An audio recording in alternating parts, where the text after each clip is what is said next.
So I invited you to look at the heart and soul process because it will help you and it will give you some ideas as to how to reach to people. Born in Mexico, Monica Palmquist has spent most of her adult life in the U.S. and is dedicated to being a social connector for Hispanic communities that are often unseen and underserved. Community Heart and Soul paved the way for her to reach out to this community in Cortez, Colorado. We caught up with her speaking at a health equity conference in Denver. When I moved back in 2012, we were called the invisible community. A title that by all means it feels like it degrades you. Like you don't matter and you don't count. That's how I felt when I moved to that town. We only trust people that looks and speaks as we do.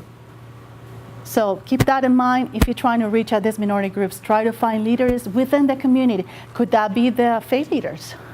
Could that be the immigrant organizations that advocates for human rights? A lot of the leaders, us leaders in the community, we're required to be the liaison. We are required to be the translator. We're required to make the calls. We're required to visit the people right where they are. It's an exhausting job. It really was. But I can say from the bottom of my heart that my community is in a much better place than what it was before.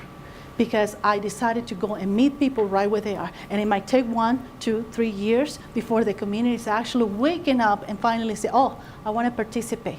It might take a deal of work from your part to bring those voices, but it will eventually happen.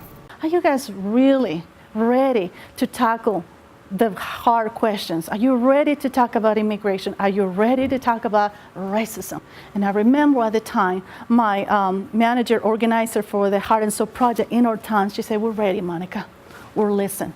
And I said, okay, here we go. So I started knocking on the doors with the faith leaders in the community. I went to the Catholic churches, Mormon churches, Christian churches, you name it.